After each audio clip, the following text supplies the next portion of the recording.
नमस्कार, स्वागत है आपका राजस्थान की खबरों में। मैं हूं आपके साथ सपना दीपक मद्देशिया। बुलेटिन का आगाज करेंगे। जयपुर में मिंट का 18वां दीक्षांत समारोह आयोजित किया गया, जिसमें राष्ट्रपति द्रौपदी मुर्मू, राज्यपाल हरिभाऊ बागड़े, सीएम भजनलाल शर्मा ने शिरकत की। इस दौरान राष्ट्रपति मुर्मू ने कहा कि तकनीकी शिक्षा के क्षेत्र में देश विश्व भर में अग्रणी बने। इसके लिए प्रौद्योगिकी संस्थानों को विश्वस्तरीय बनाने के लिए सभी मिलकर कार्य करें। उन्होंने राष्ट्रीय तकनीकी शिक्षण संस्थानों को शोध अनुसंधान के मौलिक दृष्टि रखते हुए कार्य करने, पर्यावरण अनुकूल तकनीक का अपनाने और विकसित भारत की संकल्पना के लिए प्रतिबद्ध होकर कार्य करने का आह्वान किया। वहीं राज्यपाल हरिभाऊ बागड़े ने कहा कि देश के प्रधानमंत्री नरेंद्र मोदी ने विकसित भारत 2047 की जो संकल्पना संजोई है, उसका मूल आधार ही यही है कि भारत सभी क्षेत्रों में तेजी से विकास की ओर आगे बढ़े। इसमें युवाओं की भूमिका की महत्वपूर्ण है। उन्होंने युवाओं से अर्जित तकनीकी ज्ञान का राष्ट्र के विकास में उपयोग करने पर जोर दिया। वहीं बागड़े ने मिंट में आर्टिफिशियल इंटेलिजेंस विभाग की स्थापना की सराहना की और कहा कि युवा टेक्नोक्रेट्स के लिए आने वाले समय में इसके महत्वपूर्ण कदम उठाए जा सकेंगे। वहीं मुख्यमंत्री भजनलाल शर्मा ने कहा कि युवा नए नए विचारों के साथ समाज और राष्ट्र उत्थान के लिए कार्य करें। उन्होंने कहा कि राज्य सरकार हर वर्ष 4 लाख सरकारी नौकरियां प्रदान करने के लिए प्रतिबद्ध है।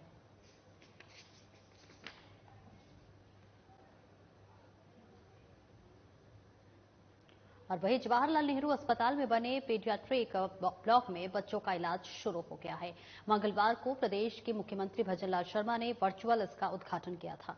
विधानसभा अध्यक्ष वेदनानी ने कहा कि अजमेर में चिकित्सा सुविधा बढ़े और आधुनिक रहे और इस दृष्टि से यहां पर पीडियाट्रिक वार्ड और गर्ल्स हॉस्टल्स सहित पार्किंग की शुरुआत की गई है। पीडियाट्रिक वार्ड वास्तव में पूरे राजस्थान में आधुनिक बना हुआ है।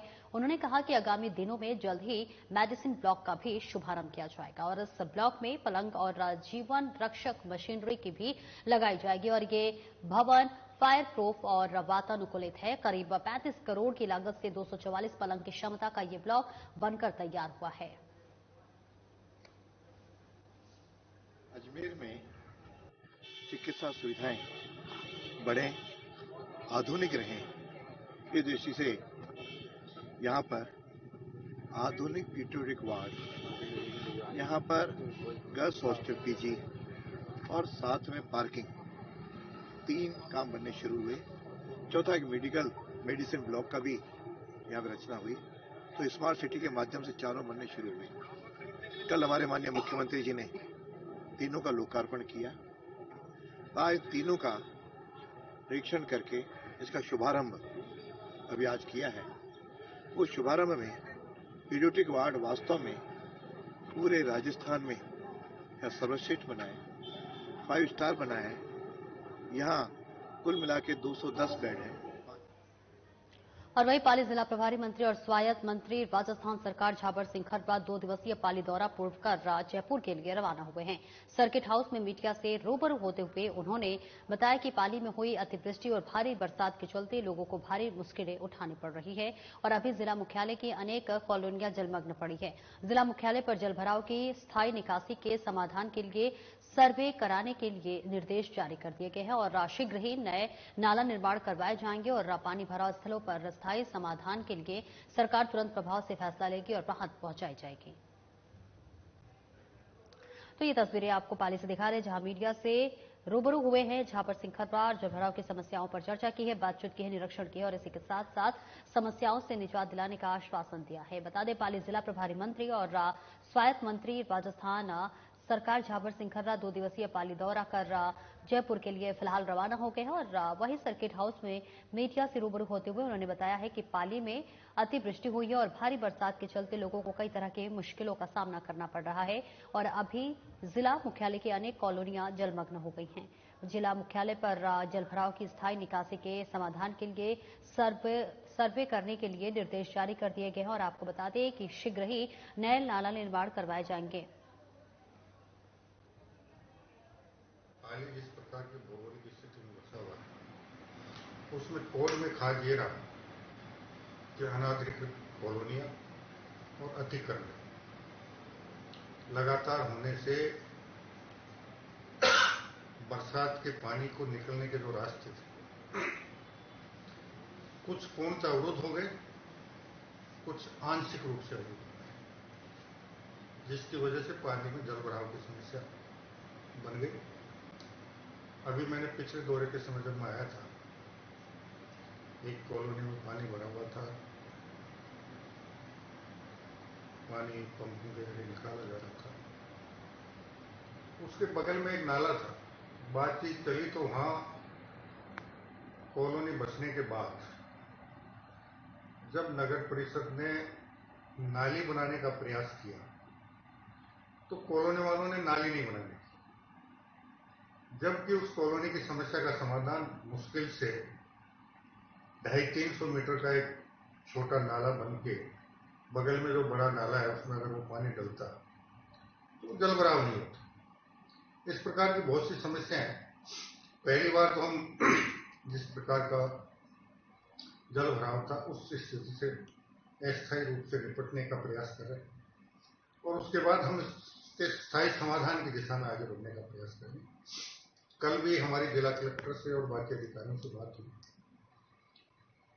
हम कोशिश करेंगे कि MNRT के माध्यम से पानी का पूरा सर्वे करवाकर जल निकासी और सीवरेज में जो गड़बड़ियां हैं उसका किस प्रकार समाधान हो सकता है, उसके लिए उनके माध्यम से एक विस्तृत सर्वे करवाकर DPR बना है। शहर से निकलकर गांव की तरफ जाते हैं, बहुत सारी मूलभूत सुविधाएं गांव के लोगों को नहीं मिल रही है। आप यकीन नहीं करेंगे इस बात को लेकर कि आजादी के 75 साल बाद भी एक ऐसा गांव है मारवाड़ क्षेत्र का बभान जहां लाइट की व्यवस्था नहीं है। उम्मीदें बहुत सारी है। आपसे क्या निष्कर्ष निकल पाया है? लगता ये भी है कि शायद प्रकृति का कहर एक बार फिर बरसेगा, उसके लिए भी हमने अग्रिम तैयारी, और अगर नहीं बरसे तो इस जल भराव के बाद मौसमी बीमारियों की जो संभावनाएं बनती है उसके संबंध में भी हमने चर्चा परिचर्चा करके आवश्यक कदम अवश्य उठाने का निर्देश दिए। और वही प्रदेश में 7 सीटों पर विधानसभा उपचुनाव होंगे, जिसे लेकर कांग्रेस, बीजेपी और अन्य दलों ने तैयारियां शुरू कर दी है। कांग्रेस की ओर से सभी सीटों पर जीत दर्ज करने के लिए लगातार मैराथन बैठकों का दौर जारी है और आज प्रदेश कांग्रेस कमेटी के वॉर रूम की बड़ी बैठक की गई है। विधानसभा चुनाव को लेकर के बैठक अहम मानी जा रही है, जिसमें अखिल भारतीय कांग्रेस कमेटी के राजस्थान प्रभारी सुखजिंदर सिंह रंधावा भी शामिल हैं। राजस्थान प्रदेश कांग्रेस कमेटी के महासचिव और मीडिया प्रभारी स्वर्णिम चतुर्वेदी ने बताया कि विधानसभा उपचुनाव को लेकर फीडबैक लिया। इस दौरान झुंझुनू, दौसा, दिवली, उनगारा, खिमसर, सलुम्बा, चौरासी और रामगढ़ विधानसभा क्षेत्रों के लेकर बैठक हुई और इस बैठक में टिकट को लेकर समीक्षा की जाएगी। तो देखिए, प्रदेश में 7 सीटों पर विधानसभा उपचुनाव होने वाले हैं और इसको लेकर कांग्रेस, बीजेपी और जो तमाम दल हैं वो तैयारियां शुरू कर दी है। वहीं कांग्रेस की ओर से सभी सीटों पर जीत दर्ज करने के लिए लगातार मैराथन बैठकों का दौर जारी है और बैठकों की तस्वीरें आपको दिखा रहे हैं। और इस बीच आज प्रदेश कांग्रेस कमेटी के वॉर रूम में बड़ी बैठक की गई है। विधानसभा चुनाव को लेकर ये बैठक बहुत ही अहम माना जा रहा है। 7 सीटों पर विधानसभा चुनाव होने वाले हैं, विधानसभा उपचुनाव होने वाले हैं और वही जिसमें अखिल भारतीय कांग्रेस कमेटी के राजस्थान प्रभारी सुखजिंदर सिंह रंधावा भी इसमें शामिल हैं। आपको बता दें कि राजस्थान प्रदेश कांग्रेस कमेटी के महासचिव और मीडिया प्रभारी स्वर्णिम चतुर्वेदी ने बताया है कि विधानसभा उपचुनाव को लेकर फीडबैक लिया।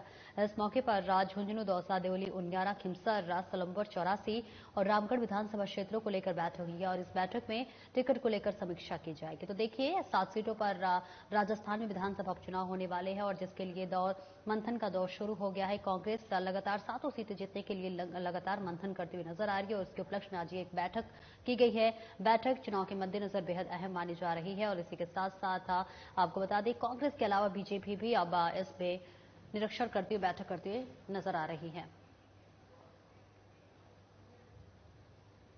जयपुर में सब इंस्पेक्टर भर्ती परीक्षा 2021 के पेपर लीक के मामले में एसओजी की जांच की नए खुलासे हुए हैं। निलंबित मेंबर बाबूलाल कटारा ने पूछताछ में बताया है कि उसने फ्री में पेपर पूर्व मेंबर राम रायका को दिया था। दोनों पुराने दोस्त थे, इसलिए उसने कोई पैसे नहीं लिए थे। दोनों आरोपियों से करीब 9 घंटे तक पूछताछ में कटारा ने बताया कि उसे पेपर कहां से मिला था। दरअसल राम रायका के बेटा बेटी की पेपर लीक में गिरफ्तारी के बाद रायका को भी करीब 16 दिन पहले गिरफ्तार किया गया था। पूछताछ में रायका ने बाबूलाल कटारा से पेपर मिलने की बात स्वीकार की थी। इसके बाद एसओजी ने कटारा को प्रोडक्शन वारंट पेपर गिरफ्तार किया गया था। कटारा पर रेड पेपर लीक का भी आरोप है।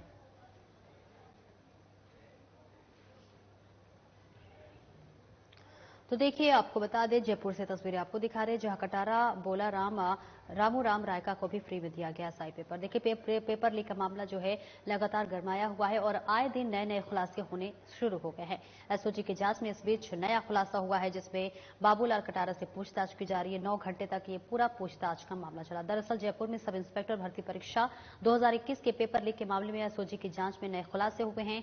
लंबित मेंबर बाबूलाल कटारा ने पूछताछ में बताया है कि उसने फ्री में पेपर पूर्व मेंबर रामू राम रायका को दिया था, क्योंकि दोनों पुराने दोस्त थे, इसलिए उसने उससे कोई भी पैसे नहीं लिया और दोनों ही आरोपियों से लगभग 9 घंटे तक पूछताछ चली। कई बातों और कई अहम पहलुओं पर पूछताछ हुई, नए नए खुलासे सामने आए।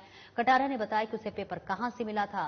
दरअसल आपको अब बता दें कि रामू राम रायका के बेटा बेटी के पेपर लीक में गिरफ्तारी के बाद रायका को भी करीब 16 दिन पहले गिरफ्तार किया गया था, यानी उसके जो बेटे और बेटी थे उसे पहले ही गिरफ्तार किया जा चुका था।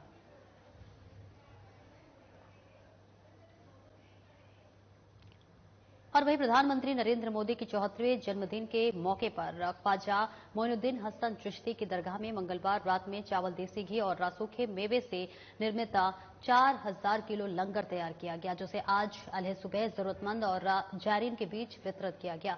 खादिम सैयद अफसाना चिश्ती ने बताया कि ख्वाजा गरीब नवाज की दरगाह पर स्थित बड़ी देग में इंडियन मॉनिटरिंग फाउंडेशन और चिश्ती फाउंडेशन के तत्वाधान में चावल, शुद्ध देसी घी और सूखे मेवे के जरिए शुद्ध शाकाहारी लंगर पकाया गया। रात 11 बजे से शुरू किए गए इस लंगर को पकाने में 3 से 4 घंटे लगे और उसके बाद बुधवार सुबह लंगर को खादिम परिवार, जायरीन और जरूरतमंदों को जो है वितरित किया गया। दरगाह में प्रधानमंत्री नरेंद्र मोदी के जन्मदिवस पर शांति और एकता और भलाई से जुड़े प्रयासों के लिए दुआ भी की गई। साथ ही सूफियाना कलाम और कुरान के पाठ भी अदा की गई। तो देखिए, कल यानी कि 17 सितंबर को देश के प्रधानमंत्री नरेंद्र मोदी का जन्मदिन था और इस बीच उनके जन्मदिन के मौके पर तमाम नेताओं ने उनके अलग अलग क्षेत्र में जन्म दिवस मनाया। और इसी के साथ साथ ये तस्वीरें आपको दिखा रहे हैं, जहां पर प्रधानमंत्री के 74वें जन्मदिवस के मौके पर ख्वाजा मोइनुद्दीन हसन चिश्ती के दरगाह में कल यानी कि मंगलवार रात में चावल, देसी घी और सूखे मेवे से निर्मित 4000 किलो लंगर तैयार किया गया है। और इस बीच जिसे आज सुबह जरूरतमंदों और जायरीन के बीच बांटा गया है। खादिम सैयद अफसाना चिश्ती ने बताया है कि ख्वाजा गरीब नवाज की दरगाह पर स्थित बड़े देग में इंडियन मॉनिटरी फाउंडेशन और चिश्ती फाउंडेशन के तत्वाधान में चावल, शुद्ध देसी घी और सूखे मेवे के जरिए शुद्ध शाकाहारी लंगर पकाया गया। आज बारगाह गरीब नवाज से जो सदियों पुरानी एक सेवा का भाव से जो लंगर किया जाता है, आज 17 सितंबर को हमारे आदरणीय प्रधानमंत्री नरेंद्र मोदी जी की जो बर्थडे है और उसके साथ साथ जन्म दिवस की बधाइयों के साथ साथ जो सेवा पखवाड़ा शुरू हुआ है पूरे देश में, लोग अपनी अपनी जानिब से स्वच्छता अभियान चला रहे हैं, कोई पेड़ लगा रहे हैं, लंगर कर रहे हैं। उसी कड़ी के अंदर आज बारगाह गरीब नवाज में ये देग का लंगर, जो बड़ी शाही देग है, दुनिया की सबसे बड़ी कढ़ाई जिसमें शुद्ध शाकाहारी लंगर तैयार किया जाता है, आज ये तमाम जायरीन जो यहाँ पे हजारों की तादाद में मौजूद हैं उनको ये लंगर तकसीम किया जाएगा। और वहीं सोहेला निवासी युवक छोटू गुर्जर की संदिग्ध मौत को लेकर ग्रामीणों में भारी रोष व्याप्त है। मृतक युवक के परिजनों और ग्रामीणों ने धरना प्रदर्शन कर विरोध जताया है। बता दें कि आरोपी के खिलाफ सख्त से सख्त कार्रवाई की मांग की गई है। इसी के साथ मृतक के परिजनों और ग्रामीणों का 28 घंटे से कलेक्ट्रेट परिसर पर धरना जारी है और 7 मांगों को लेकर पुलिस प्रशासन और परिजनों के बीच गतिरोध बना हुआ है। वहीं ग्रामीणों ने थाना प्रभारी को निलंबित करने का 1 घंटे का समय दिया है। ग्रामीणों का कहना है कि अगर मांगे पूरी नहीं हुई तो वो राष्ट्रीय राजमार्ग की तरफ कूच करेंगे। देखिए, तस्वीरें आपको दिखा रहे हैं टांक से, जहां पर छोटू गुर्जर की संदिग्ध मौत को लेकर लगातार विरोध प्रदर्शन किया जा रहा है। विरोध की तस्वीरें आपको दिखा रहे हैं, जहां पर तमाम लोग विरोध करते हुए नजर आ रहे हैं। भारी संख्या में यहां पर लोगों की मौजूदगी नजर आ रही है। ग्रामीणों में रोष व्याप्त है और वो यहां पर पहुंचकर धरना प्रदर्शन करते हुए नजर आ रहे हैं। और इसी के साथ साथ आपको बता दें, सोहेला निवासी युवक छोटू गुर्जर की संदिग्ध मौत को लेकर ग्रामीणों में रोष व्याप्त है। मृतक युवक के परिजनों और ग्रामीणों ने धरना प्रदर्शन कर विरोध जताया है और आरोपी के खिलाफ सख्त से सख्त कार्रवाई की मांग की है। आपको बता दें कि मंडत की परिजनों और ग्रामीणों का जो है 28 घंटे से कलेक्ट्रेट परिसर के बाहर धरना जारी है और 7 मांगों को लेकर पुलिस प्रशासन और परिजनों का जो गतिरोध है वो बना हुआ है।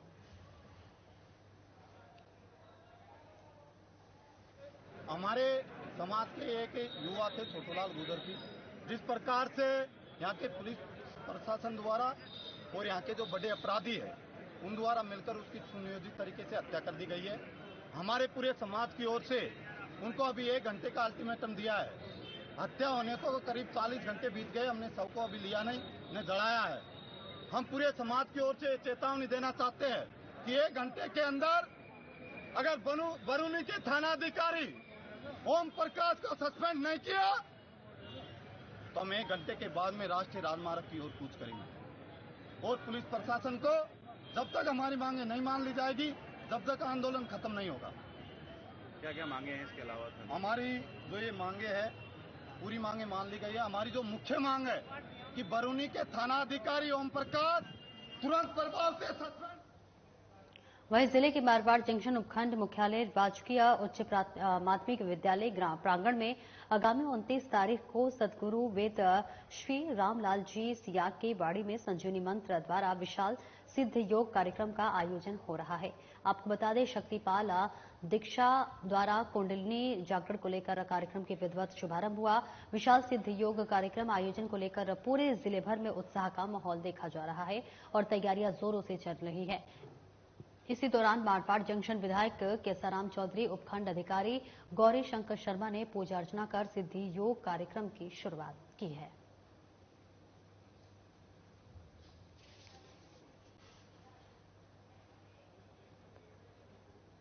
और वही कोटा जिले की रामगंज मंडी शहर में गणेश उत्सव की अनंत चतुर्दशी का जुलूस मंगलवार को देर रात तक धूमधाम से निकाला गया और शहर में आकर्षक झांकियों को सजाकर 8 मंडल द्वारा गणपति बप्पा का नगर भ्रमण करवाया गया, जिसमें 25,000 से अधिक लोग जो है जुलूस में शामिल हुए। जुलूस में गणपति के दर्शन और आकर्षक झांकियों को देखने के लिए बाजारों की सड़कें और मकानों की छतों पर लोगों का तांता लगा हुआ है। चतुर्दशी का जुलूस गणेश पंचायत की झांकी की अगुवाई में शुरू किया गया, जो रात करीब 1 बजे तक शहर में निकला, जिसके बाद सुकेत रोड से गणपति को 10 किलोमीटर दूर सुकेत आहू नदी पर ले जाया गया, जहां पर सभी मंडलों ने बप्पा की विशेष पूजन अर्चन कर विधिवत विसर्जन किया गया। तो ये तस्वीरें आपको दिखा रहे हैं, जहां पर बता दें कोटा जिले की रामगंज मंडी शहर में गणेश उत्सव की अनंत चतुर्दशी का जुलूस मंगलवार देर रात तक धूमधाम के साथ निकाला गया। शहर में आकर्षक झांकियों को सजाकर जो है 8 मंडलों द्वारा गणपति बप्पा का नगर भ्रमण करवाया गया और जिसमें 25,000 से अधिक लोग मौजूद रहे। जुलूस बताते चले कि गणपति के दर्शन और आकर्षक झांकियों को देखने के लिए इसमें हजारों के हजार लोग थे और बाजारों की सड़कें और मकानों की छतों पर लोगों का तांता लगा रहा। चतुर्दशी का जुलूस गणेश पंचायत की झांकी की अगुवाई में शुरू किया गया, तो वही जो रात करीब 1 बजे तक शहर में निकला, जिसके बाद सुकेत रोड से आपको बता दें गणपति को 10 किलोमीटर दूर सुकेत आहू नदी पर ले जाया गया, जहां पर सभी मंडलों ने बप्पा की विशेष पूजन अर्चन कर विधिवत जल विसर्जन किया गया। ये तस्वीरें आपको रामगंज मंडी से दिखा रहे हैं, जहां पर नम आंखों से बप्पा की विदाई दी गई।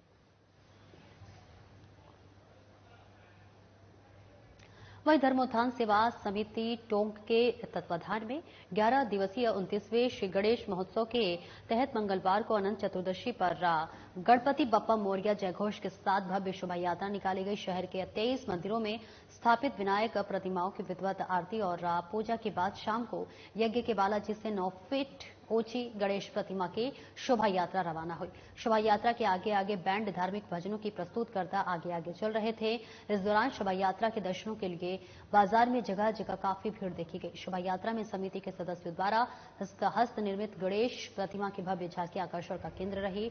शोभा यात्रा में मोदक प्रसाद भी वितरण किए गए।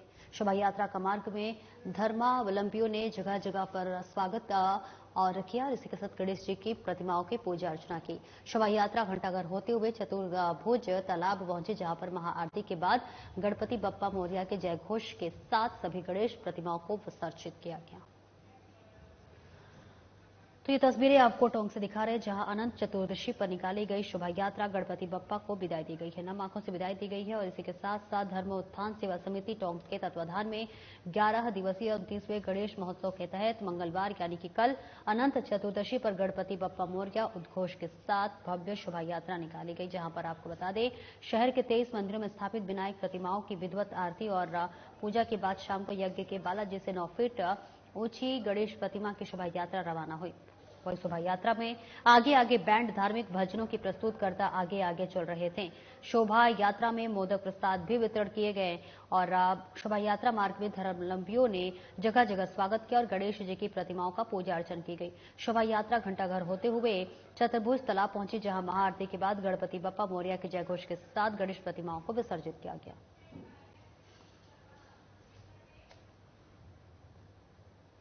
जिले के मारवाड़ जंक्शन के ऐतिहासिक हौवा गांव में आपको बता दें कि मामा भांजा दरगाह पर चादर पेश कर अमन चैन की दुआ मांगी गई और हुसैनी एकता कमेटी और समस्त मुस्लिम समाज ने ढोल नगाड़ों के साथ उर्स के मौके पर चादर पेश की। इस दौरान समाज के लोगों ने चादर चढ़ाकर देश में अमन चैन की दुआ मांगी। इस मौके पर अगवा पेश इमाम अगवा ने नाते रसूल पेश करके कार्यक्रम की शुरुआत की। ऐतिहासिक दरगाह पर सालाना वार्षिक उर्स आयोजन पर जिले भर से जायरीन पहुंचे और मामा भांजा दरगाह पर दुआ कर क्षेत्र में अमन खुशहाली की कामना की।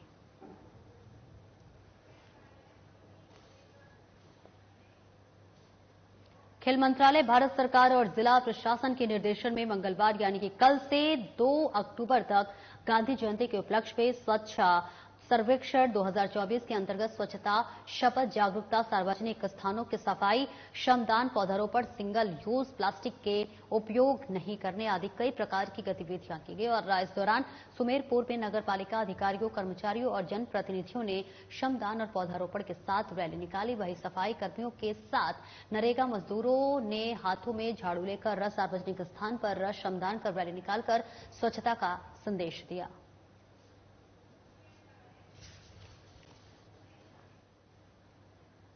सुमेरपुर में मंगलवार को उपखंड और तखतगढ़ नगर पालिका क्षेत्र सहित आसपास के ग्रामीण क्षेत्रों में महिलाएं और पुरुषों ने भाद्रपद मास की शुक्ल पक्ष की अनंत चतुर्दशी पर्व का व्रत रखकर भगवान विष्णु के अनंत रूप की पूजा अर्चना की और 14 गांठों वाला अनंत सूत्र बांधा गया। वहीं दोपहर 1:30 बजे कस्बे के ठाकुर जी मंदिर में पंडित निर्मल शास्त्री ने अनंत चतुर्दशी की कथा का श्रवण करवाया और अनंत चतुर्दशी पर्व को धूमधाम के साथ मनाया गया। वहीं नोई में ठाकुर जी के मंदिर में कथा का आवाचन पंडित महेश महाराज ने किया, जिसमें बड़ी संख्या में पुरुष और महिलाओं ने भाग लिया।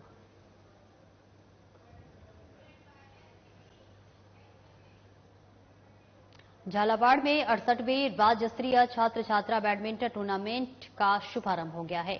शहर के राजकीय खेल संकुल स्टेडियम में पूर्व आरपीएससी अध्यक्ष श्याम सुंदर शर्मा और जिला कलेक्टर अजय सिंह राठौर ने ध्वजारोहण कर प्रतियोगिता की शुरुआत की घोषणा की है। इसके बाद कार्यक्रम में प्रदेश के कई जिलों से आए खिलाड़ियों को 52 टीमों ने मार्च पास्ट कर परेड की। इस दौरान कार्यक्रम में स्कूली छात्र छात्राओं ने आकर्षक सांस्कृतिक कार्यक्रम का भी प्रस्तुतियां दी। वहीं कार्यक्रम को संबोधित करते हुए जिला कलेक्टर अजय सिंह राठौर ने कहा कि उन्हें उम्मीद है कि प्रतियोगिता में भाग लेने आए खिलाड़ी झालावाड़ में अपना उत्कृष्ट प्रदर्शन कर खेल की भावना से खेलकर प्रतियोगिता को सफल बनाएंगे। इस दौरान कार्यक्रम में मौजूद अतिथियों ने खिलाड़ियों को अच्छे खेल और प्रतियोगिता की सफलता के लिए भी शुभकामनाएं दी।